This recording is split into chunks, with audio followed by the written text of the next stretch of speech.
Cheers! Welcome to Movie Bitches, episode 133. Tonight we're reviewing Passengers.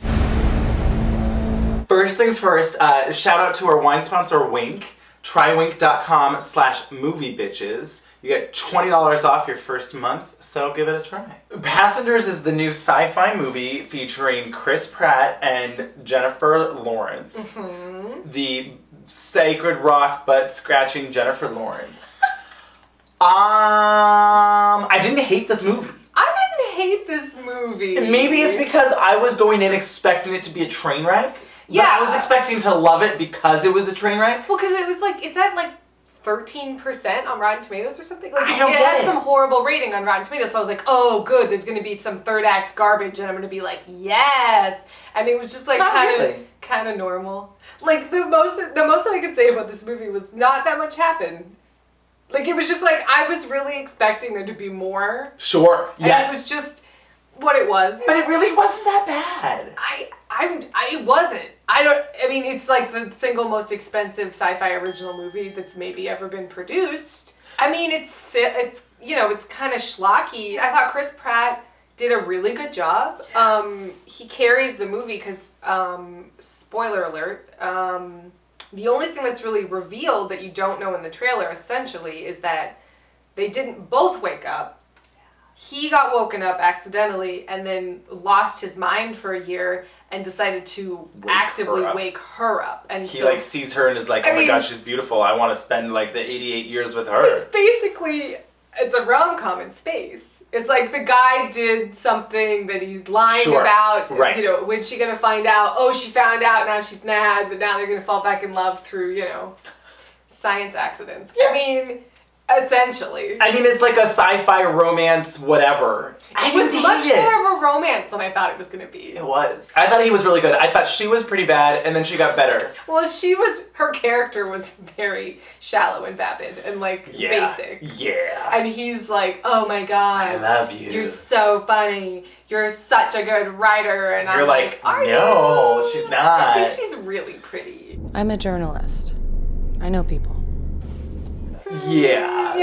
But I did like that they sort of grew, he sort of made her a deeper person. Sure. And they sort of, changed each other for the better in a way. Sure. I mean, this was a real good old-fashioned, just throwbacky sci-fi movie. Right? And I was okay with it. I was like, yeah. I mean, this is the kind of movie I'm gonna like. I'm like, ooh, they're on a cool spaceship with fun space things. They're stuck out there. A lot of stuff that doesn't make sense, but you kind of let it go. You're like, whatever, it's the future. It wasn't Gravity, where it's like, this is all science and real, and you're like, fuck you, movie. It wasn't that, and it wasn't like, why would they send this woman with no astronaut experience to space? Yeah. What's happening? Right, it wasn't This that. was like, oh, they're passengers essentially on a cruise ship that's a spaceship. They wouldn't really know how to do this. And he was better at being an astronaut than fucking Sandra Bullock was. Oh, well, totally. It was a good thing he was an engineer. Can I tell you something? Yeah. At one point in time, this movie was supposed to star Keanu Reeves and Rachel McAdams.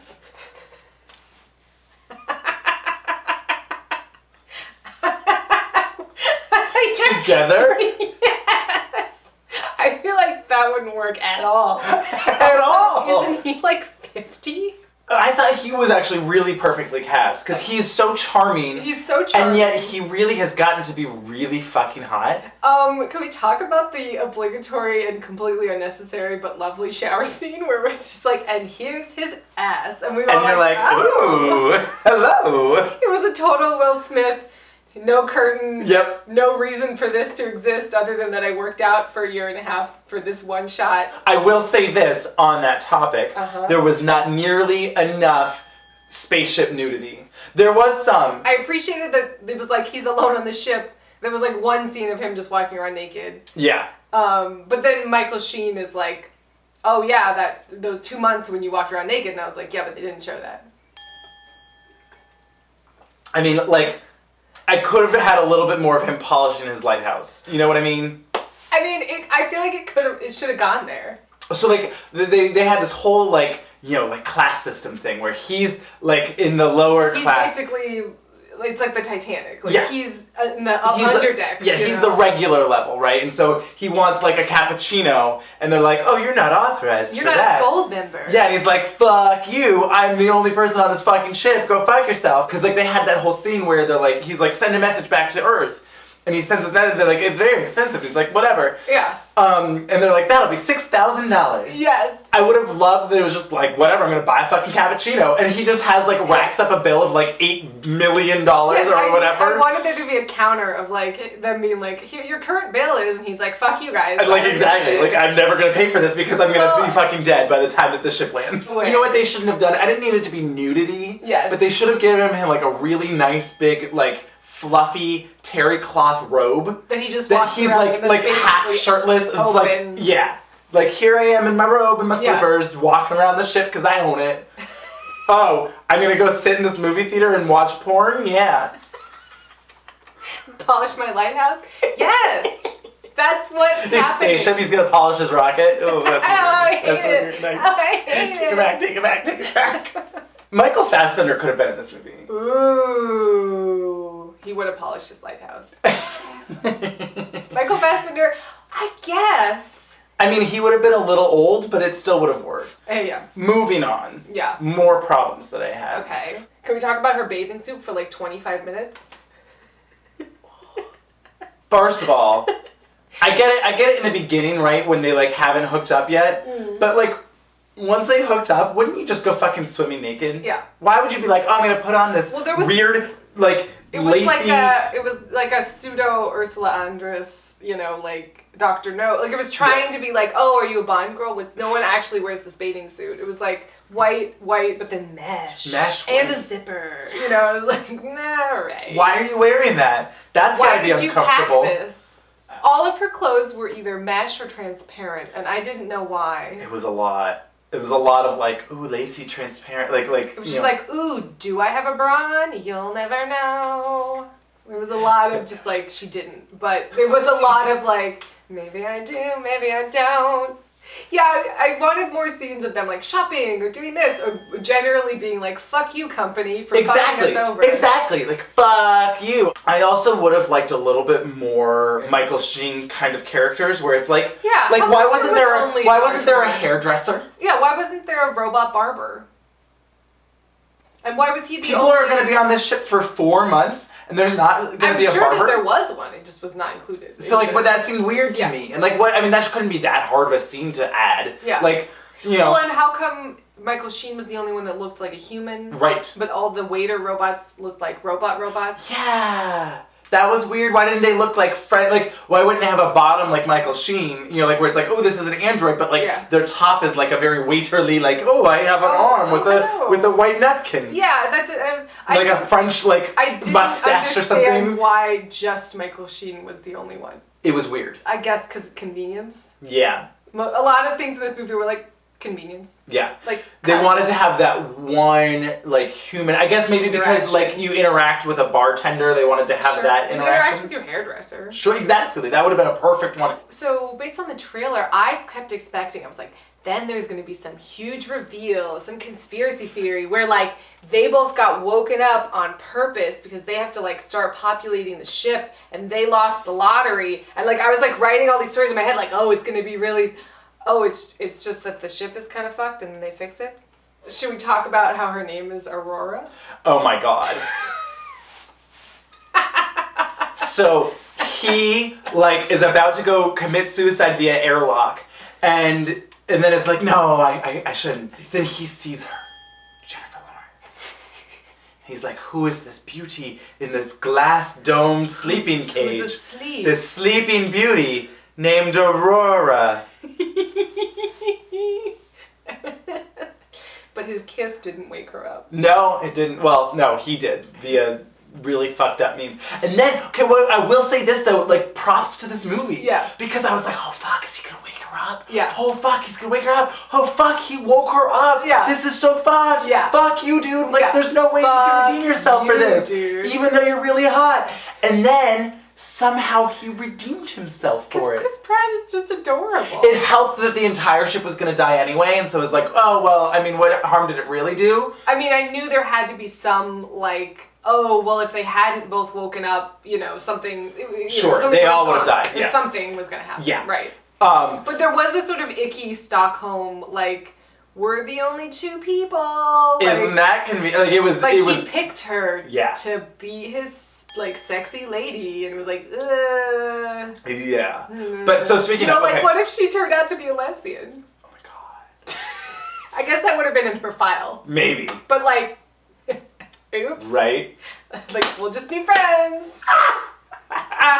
So, speaking of, though... Why couldn't this have been a gay love story? Why couldn't he have woken up a guy? I would have been into that. That would have been cool. Or, if it was, like, an accident or whatever, Someone right? And then it's like, well, it's just two of us. They were just space gay.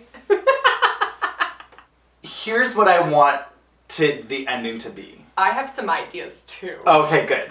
Yeah. Do you want to go first, or do you want me to go first? I don't know, whatever you want. Okay, so... Maybe it'll be the same. Maybe it will. So, I wanted... So they decide to just, like, live their lives... in this spaceship together as a couple. And then the last scene is the crew has woken up, and Andy Garcia is the captain for 20 seconds for absolutely no reason. Yep. And there's trees everywhere and chickens, and it's like, oh, they made this ship their home. Where did the chickens come from?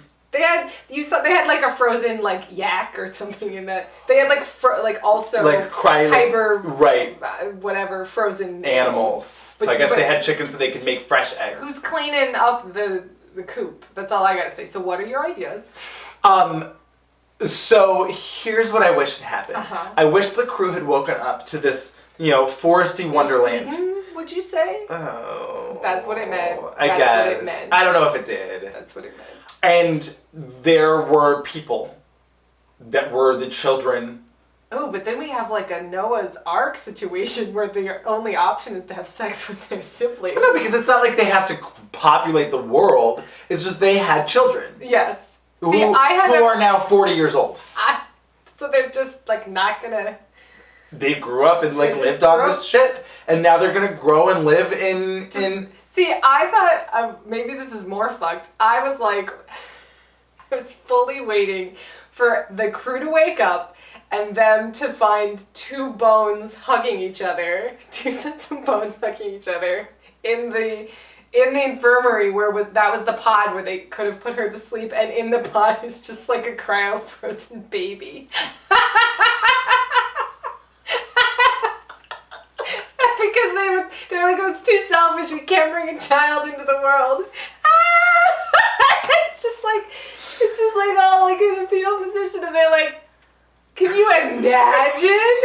Andy Garcia opens the door and is like, here's a question. Yeah. When did they die? Who knows? And how are those chickens still alive? They condemned all those animals to... Who's taking care of those chickens? Were you fully expecting, like, you know, decrepit Chris Pratt to be like, oh, you finally woke up. I'm 90. I mean, no, he would have been like 110 years old. Did we talk about that pool drowning scene? I mean, she like passed out in the middle of it. I mean, she like died, but then like wasn't dead. It was weird too that she fully was levitated and Chris Pratt was fully levitated, but Lawrence Fishburne was in bed and he just went like this. And maybe he was strapped in. But why? In bed? And then the gravity went down and he went... Yeah. But he was still asleep. Yeah. Maybe he was in a different part of the ship.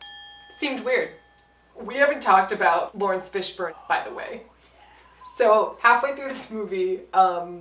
2/3 of the way through this movie, for no reason, Lawrence Fishburne is a crew member who wakes up because the plot needs to be furthered. Because the plot demanded it. He is all acting weird and sick, and I was like, "Ooh, is it gonna get like weird, you know, space sick alien?" No. Oh, it didn't. It just turned out his pod really fucked him over and gave him 600 diseases. Was that what that autodoc said? It's like, you currently have 600 diagnoses. Which seems really weird. It's like, what? That was unexplained. Unexplained. That was completely a waste of time. I wish there had been more of a complete ending. Yeah. The ending was really like, oh, yeah. Okay, we just ended it. And I was like, oh, I needed that. It needed to be the end of Zardoz when they're like, now we're in this cave and we show us age through time and it's just like rapid descent of like them getting really, really old and then them turning into skeletons. And you're like, yeah, okay, at least that's something. Sure. Wouldn't it have been sort of interesting if that final we saved the ship action scene had been more towards the middle? And then, there's like a longer than a 4-second epilogue where... Right, where we see them coming to terms with, it's like, you know what? I hated you for waking me up, but our lives now had a purpose, and you waking me up had a purpose. Yes. And I will write about this because I'm a novelist who cares about being famous like my father and like whatever. Yes. You know, like that, I guess for me would have been a little bit more of a rewarding storyline. Yes. Like it could have been more interesting and it was just kind of really silly and fun. I like kind of had fun in this movie, I'm not gonna lie. It's a total popcorn. Yeah. Fun, silly. Like I'm a sucker for a sci-fi, action movie. And I'm a sucker for romance. It was like a Nicholas Sparks action movie in space. Yeah. I don't know. I wouldn't not say to go see this movie. I feel like had this movie come out in the summer, maybe it would have done better. I was entertained. I wasn't bored. This is a May movie. Yeah. And so maybe that's why people are hating it so much? Maybe. They're expecting it to be something more than it is. Because it's very basic. It's not very like simple. a good movie, but it's the kind of movie you can just enjoy. Yeah. I think because he's so charming. He really grounded the movie He did. for me. And Michael Sheen was lovely. I love Michael Sheen. Yep. He was great. Yep. Color me shocked. It's pretty silly and fun.